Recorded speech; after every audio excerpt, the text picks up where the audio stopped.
page 44 of the book is where I decided I wanted to turn in my membership card for humanity.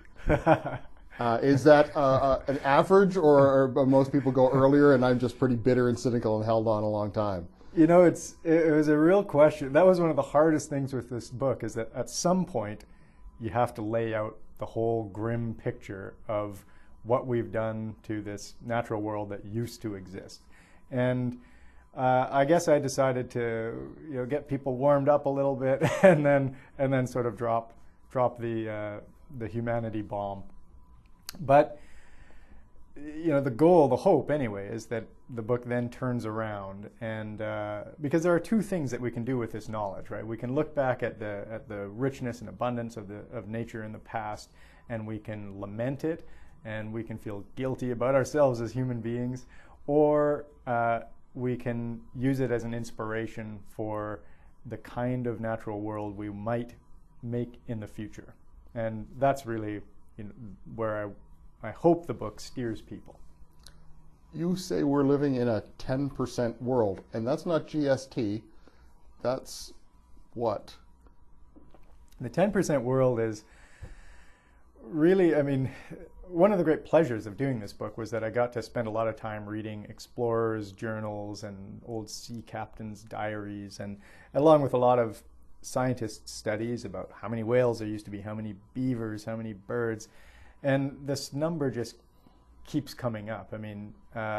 We have typically, in a very thumbnail, rough sketch kind of way, we have dropped the abundance of the natural species and landscapes by about 90%. We've reduced the Great Plains of North America by 90% or more. We've reduced the largest fish in the sea by 90% or more. We've reduced the number of fish that are spawning up into our freshwater rivers by about 90%. The number just kept coming and coming. And also I realized that the impression of the world that I was getting from these explorers' journals and diaries and so on, it felt like a completely different planet, that you visit when you read through these old descriptions of it. And looking around myself, I felt like, that number feels right to me. It feels like we're now living in a 10% world. You talk about the sort of amnesia that we have sort of collectively and as a species. Yeah, there's this concept or phenomenon that I bumped into in the research called shifting baseline syndrome, and it affects all of us, and it's as simple as we get our idea of what nature should look like from our childhood. When we're kids, we look around ourselves and we say, this is nature. And then over our lifetimes, we'll measure changes or declines to the natural world against that baseline. But then the next generation comes along and does the same thing. And then the next generation comes along and does the same thing. So we're constantly resetting our standard for what the normal state of nature is. And what we lose in that is we lose track of the declines that happen over the long term, over decades and certainly over centuries or even millennia. And it's one of these things where, in a way, it's a very dark thing to realize that we really forget what nature used to look like. But on the other hand, I found it kind of optimistic, because I think our tendency is to say, we destroyed the world through raw rapaciousness and greed. But then it turns out that we also allowed a lot of this degradation to happen simply because we didn't remember what nature used to be.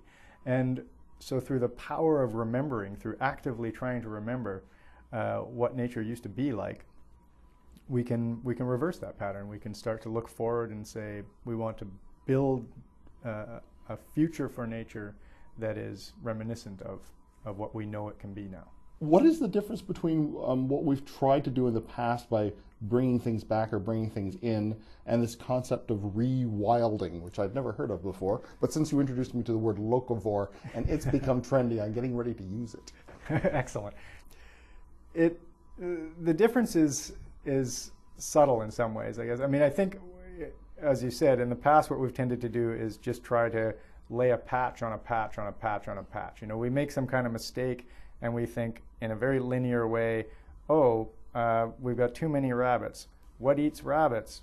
Foxes. You know, we'll put some foxes there and they'll eat the rabbits. But then it turns out the foxes eat 20 different endangered species at the same time that they're eating rabbits, or they don't eat the rabbits at all. So it's that kind of linear, direct management thinking that has been a real problem.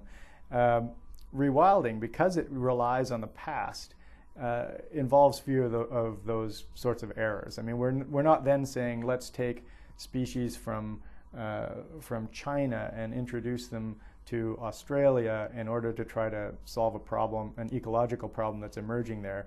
We're looking more at trying to rebuild some of the natural structures of the past. Even though we can't rebuild them perfectly, we do still use the past as a guide and as a way to, you know, tell us whether we're moving in the right direction or not. Because most places, even though they are dynamic and they do change, they, you know, in a human time scale, they are fairly stable, and we can sort of rebuild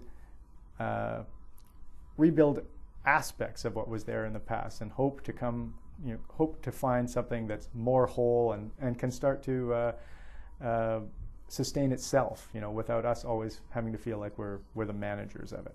The book is The Once and Future World, Nature as It Was, as It Is, and as It Could Be. I've been speaking with the author, J.B. MacKinnon. You probably know him best from The 100 Mile Diet and The Once and Future World, published by Random House Canada.